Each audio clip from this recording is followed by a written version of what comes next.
ඔන්න ඉතින් සල්ලි වියදම් කරන්නේ නැතුව පුංචි දෙයකින් ගොඩාක් ලස්සන වෙන විදියයි මචම් ලයිෆ් YouTube channel එකකින් අද මම ඔයාලට අරන් එන්නේ. ගොඩක් දෙනා මගෙන් අහන ප්‍රශ්නයක් තමයි කුරුලෑ බිබිලි නම් හොඳයි ඊට පස්සේ තියෙන කැරලි ටික මකා ගන්න ක්‍රමයක් නැද්ද කියලා. ඉතින් මේ ප්‍රශ්නෙට හොඳ විසඳුමක් තමයි අද අරන් ආවේ. ස්ක්‍රබ් එකකුයි පැක් එකකුයි හදාගන්න විදිය. ඉතින් ප්‍රධාන වශයෙන් අවශ්‍ය වෙන්නේ කෝපි කුඩු. ඕනම ගෙදරක ඉතින් කෝපි කුඩු තියෙනවානේ. කෝපි කුඩු ටිකකුයි තව චූටි දේවල් ටිකකුයි. ඉතින් සල්ලි වියදම් වෙන්නේ නැහැ. සල්ලි වියදම් වෙන්නේ නැතුව ඔන්න ඔයාලගේ තියෙන ප්‍රශ්න වලට විසඳුම් හොයාගන්න පුළුවන්. ඒ වගේම තමයි කුරුලෑම්කුත් නැත්නම් මුහුණේ කැරල් එහෙමත් නැත්නම් තියෙනවට වඩා මුහුණ පැහැපත් කරගන්න පුළුවන් මේකෙන්. ඉතින් දැන් තියෙන ලොකු ප්‍රශ්නයක් නෙමේ බ්ලීචින් වලින් තියෙන ප්‍රශ්න. ඒ කියන්නේ බ්ලීචින් ආසාදන නිසා ඇතිවෙන මුහුණේ කළු පැහැවීම්, බිබිලි, කුරුලෑ ආසාදන. ඉතින් මේ ප්‍රශ්නටත් ගොඩක් හොඳ විසඳුමක් මේ ස්ක්‍රබ් එකයි පැක් එකයි. ඉතින් අපි යම් දැන් මේ ස්ක්‍රබ් එකයි පැක් එකයි දෙකම කොහොමද හදාගන්නේ කියලා බලන්න. ඉස්සෙල්ලාම ස්ක්‍රබ් එක හදාගන්න විදිය බලමු. ස්ක්‍රබ් එකක් කියන්නේ මුහුණ ටිකක් ගැඹුරට පිරිසිදු කර ගැනීමක්. ඒ කියන්නේ මත පිටින් තියෙන අපේ මැරුණු සම, ඒ වගේම ගැඹුරට කාවැදිලා තියෙන කුණු දූවිලි වෙනත් ආසාදන ඉවත් කරගන්න අපි හදාගන්න එකක්. ස්ක්‍රබ් එකක් කියන්නේ මුහුණට විතරක් නෙමෙයි අත් දෙකට කකුල් දෙකට උනත් ලස්සන පෙනුමක් ලබා ගන්න පුළුවන් හරියට කරන ස්ක්‍රබ් එකකින්. ඉතින් ඉස්සෙල්ලා මුහුණ පිරිසිදු කරගෙන එන්න ඕන. ඔයාලා හොද ගන්න විදිහට සාමාන්‍ය විදිහට ඊට පස්සේ මේක හදාගෙන ඇප්ලයි කරගන්න පුළුවන්. මම කොමාරිකා ඉත්තක් කපාගෙන ආවා. ඒකෙන් පොඩ්ඩක් හීනි පැත්තෙන් කෑලි දෙකක් කපා ගන්නවා. තව වැඩක් තියෙනවා මට කරගන්න. ඔයාලට වීඩියෝ එකක් කරන්න තියෙනවා තව එකක්. ඒකටත් එක තමයි කපාගත්තේ. ඊට පස්සේ මේ විදිහේ කෑලි දෙකක් කපාගෙන දෙපැත්තේ දාර දෙක මේ විදිහට කපලා මම වතුර එකකට දාගන්නවා. කිරි වගේ තියෙනවා නම් ඉවත් වෙනවා වතුර එකකට දාගත්තාම. ඊට පස්සේ මම පිරිසිදු භාජනයක් අරගෙන ඒකට කෝපි කුඩු තේ හැන්දක් විතර දාගන්නවා. දාලා ඒකටම සීනි තේ හැන්දකුත් දාගන්නවා. ඉතින් සීනි ගන්නකොට ගොඩාක් ලොකු කැට ගන්න එපා. චූටි පිටි වගේවත් හරියන්නේ නැහැ. සාමාන්‍යයෙන් මේ වගේ කැට තියෙන එකක් අරගත්තම හරි. ඊට පස්සේ මේකට මම කහ කුඩුත් තේ හැඳි කාලක් විතර දාගන්නවා. මම ගත්තේ කස්තුරි කහ. ඉතින් කස්තුරි කහ තියෙනවා නම් හොඳයි. එහෙම නැත්නම් කැමරට ගන්න කහ කුඩු චුට්ටක් හරි දාගන්න. ඊට පස්සේ මේ පැණිත් බින්දු 3-4ක් වගේ එකතු කරගන්නවා නම් හොඳයි. ගෙදර තියෙනවා නම් එකතු කරගන්න නැත්නම් ප්‍රශ්නයක් නැහැ. ඊට පස්සේ මම දෙහි බින්දු කීපයකුත් මේකට එකතු කරගන්න. ඉතින් ස්ක්‍රබ් එකක් හදාගන්න පුළුවන් හොඳම ද්‍රව්‍ය ටිකක් තමයි මේ තියෙන්නේ. ඊට පස්සේ මේ ටික ටිකක් කලවම් කරනවා. ඉතින් වතුර එහෙම දාන්න එපා මේකට. දැන් හරි මම ඊට පස්සේ වතුරට දාපු කොමාරිකා අරගෙන මැද්දෙන් මේක දෙකට වෙන් කරගන්නවා. ඉතින් චුට්ටක් මැද මේ විදිහට පොඩ්ඩක් අඩතුළු කරගත්තාම හොඳට මේකේ තියෙන කොමාරිකා ජෙල් එක එළියට ගන්න පුළුවන්. දැන් හරි මුහුණ හොඳට සෝදගෙන ආවා මම. ඊට පස්සේ කෝපි කුඩු මිශ්‍රණය මේ කොමාරිකා කෑල්ලෙන් ගා ගන්නයි තියෙන්නේ මුහුණ හැමතැනම.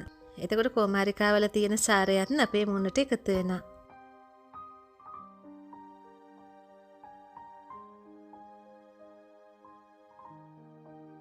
ඇතුලේ තියෙන කොමාරිකා ජෙල් එක ඔක්කොම ඉවත් වෙනකම් මේකෙන් කරගන්න පුළුවන් මේ විදිහට. ඊට පස්සේ ඒක ඉවරුනහම අනිත් කෑලි වලිනුත් මේ විදිහට අරගෙන කරගන්න. ඉතින් බෙල්ලත් ඔයාලට කරගන්න ඕන හැමතැනම මේ විදිහට කරගන්න පුළුවන්. ඊට පස්සේ කොමාරිකා වලින් මම මේක තවරගෙන හොඳට ඇඟිලි වලින් ස්ක්‍රබ් කරගන්නවා මේ විදිහට. ඉතින් ස්ක්‍රබ් එකක් කියන්නේ පොඩ්ඩක් රෆ් ගතියක් දැනෙන්න ඕන. නිකන් ස්මූත්ලි නෙමෙයි. රෆ් ගතියකට නිකන් කටු වගේ ගෑවෙන්න ඕන. සීනි වලින් තමයි ඒක වෙන්නේ. එතකොට තමයි අපේ සම ගොඩක් පිරිසිදු වෙන්නේ වගේම මැරුණු සම ඉවත් වෙන්නේ. මම වීඩියෝ එක ගොඩක් ස්පීඩ් යවලා තියෙන්නේ වලට වෙලාව යන හින්දා ඔයාලා මෙච්චර වේගෙන් කරන්න එපා. සාමාන්‍ය විදියට කරගන්න. අද කරලා අතුල්ලන්න යන්න එපා. මුහුණ සීරේ සාමාන්‍ය ගානකට මුහුණට දැනෙන්න මේක කරගන්න ඕනේ. මේ විදියට. ඉතින් විනාඩි 4-5ක් විතර මම හොඳට ස්ක්‍රබ් කරගත්තා. ඉතින් තොල් වලටත් මේක ඉතාමත්ම ගුණදායක ස්ක්‍රබ් එකක්. ඉතින් තොල් වියලෙනවා, ඒ වගේම කළු පැහැවෙනවා. ඉතින් ඔයාලගේ ලිප්ස් වලටත් මේක යූස් කරලා මේ විදිහට ස්ක්‍රබ් කරගන්න පුළුවන්. දැන් හරි. ඊට පස්සේ මම සෝදගෙන එන්න යනවා මේක දැන්. ඊට පස්සේ අපි හදාගන්න ඕනේ මේකේ පැක් එක. ඒකටත් මම කෝපි කුඩු 30ක් අරගන්නවා. කඩල පිටිත් ඒ ප්‍රමාණයටම අරගත්තා. මේ තියෙන යෝගට් එකෙන් මම 30ක් විතර දාගන්නවා. ඉතින් ඔයාලගේ මුහුණ ගොඩාක් තෙල් අධිකයි නම් යෝගට් අරගන්න එපා. ඒ වෙනුවට කොමාරිකා ජෙල් ටිකක් කඩේ තියෙන කොමාරිකා ජෙල් තියෙනවා. ඒකෙන් තේ හැන්දක් විතර දාගන්න. ඉතින් සාමාන්‍ය තෙල් සහිත සමක් නම් යෝගට් ටිකක් එකතු කරගන්න. මම මේකටත් දෙහි එහෙම දාගන්නවා. ඒ හින්දා ඒක එච්චර ප්‍රශ්නයක් වෙන්නේ නැහැ. ඊට පස්සේ මම මේකටත් දෙහි ඇඹුල් ටිකක් එකතු කරගන්නවා. දෙහි බින්දු 5-6ක් විතර. දාලා මේක දැන් හොඳට මිශ්‍ර කරගන්න ඕනේ. මේකටත් වතුර එහෙම දාන්න එපා. මේකටත් මං කහ කුඩු චූට්ටක් එකතු කරගන්නවා. ඉතින් තෙත ගතිය මදි වගේ නම් වියලි ගතිය වැඩි නම් යෝගට් ටිකක් හරි කොමාරිකා ජෙල් ටිකක් හරි එකතු කරගන්න. හොඳට මේක දැන් මිශ්‍ර කරගන්න ඕනේ. ඉතින් මේක හොඳ ක්‍රීම් එකක් වගේ මිශ්‍ර කරගන්න පුළුවන්. ඊට පස්සේ ඉතින් මේක ඔයාලට ඇඟිල්ලෙන් ගා ගන්නත් පුළුවන් මොනේ හැමතැනම. ඉතින් ලේසි මේ වගේ බ්‍රෂ් එකක් තියෙනවා නම්. ඊට පස්සේ මම මේ විදියට මොනේ ගා ගන්නවා මේ පැක් එක හොඳට.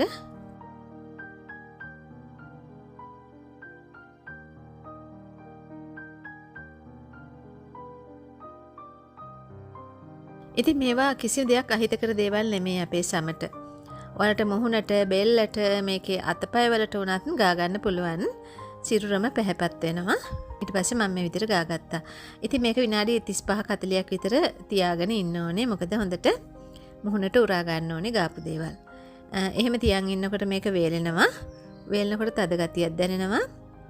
ඉතින් මුහුණ ඉරියව් වෙනස් කරන්න යන්නේ කියන්නේ hina වෙන්න කතා කරන්න යන්නේ නැතුව නිශ්චලව ඉන්නවා නම් හොඳයි. ගොඩක් හොඳයි ඇඳක හාන්සිලා වගේ ඉන්නවා නම් මේක වේලිලා හොදනකම්. ඊට පස්සේ දැන් හරි වේලිලා තියෙන්නේ මම මේක හොඳට සෝදගෙන එනවා. ඉතින් මේක පුළුන් කෑල්ලක් වගේ අරගෙන එහෙම නැත්තම් නිකන් වතුර ටිකක් දාලා තෙත මාත්තු කරලා වගේ අතින් ඉවත් කරගන්න පුළුවන්. මූණ පල්ලෙහාට ඇද ඇද මේක ඉවත් කරන්න යන්න එපා. ඉතින් පොඩ්ඩක් උඩු අතට මේක යවා ගන්න බලන්න. දැන් හරි ඔන්න මම සෝදගෙන ආවා. තෙත මාත්තු කරගන්නා මේ විදිහට. තව දෙයක් කියන්න ඕන ඔයාලා ඔළුව පිහදාන ටවල් එක මුහුණ පිහදාන ගන්න එපා. ඉතින් මුහුණේ තියෙන ප්‍රශ්න වලට ගොඩක් මූල තමයි ඒක. මොකද අපි නොදැනුවත්වම අපේ හිසේ ඉස්සොරි තියෙනවා. සමහරලාට අපිට ඒක තේරෙන්නෙත් නැහැ. ඉතින් ඒක තුවායේ ගෑවුනහම ටවල් එකේ ගෑවුනහම අපේ මුහුණටත් ඒක ගෑවිලා මුහුණේ කුරුලෑ බිබිලි ඇති වෙන්න බලනවා ඒක. ඒ හින්දා ඔයාලා මුහුණට වෙනම ටවල් එකක් තියාගන්න. එහෙම නැත්නම් මුහුණ සෝදලා පිරිසිදු කරගන්න මේ වගේ ටිෂු තියාගන්න. ඉතින් දැන් බලන්නකො ගොඩක් පැහැපත් බවල් ලැබිලා තියෙනවා. මේක ඔයාලට සතියකට සැරයක් කරන්න පුළුවන් මේ ස්ක්‍රබ් එකයි පැක් එකයි. ඉතින් my charmless YouTube channel එකට ඔයා තාම අලුත් එක්කෙනෙක් නම් එහෙම නැත්නම් තාම subscribe එකක් දාන්න එහෙම අමතක වෙලා නම් ඉතින් එකතු වෙන මාත් එක්ක subscribe එකක් දාලා පල්ලෙහා තියෙන subscribe button එක click කරලා ඉතින් like එකක් දාන්න අදහස් ලියන්න ඔයාලගේ. ගිහින් එන්නම් නැවත හමුවෙමු my charmless YouTube channel එකෙන්. සුබ දවසක් ඔයාලා සියලුම දෙනාට.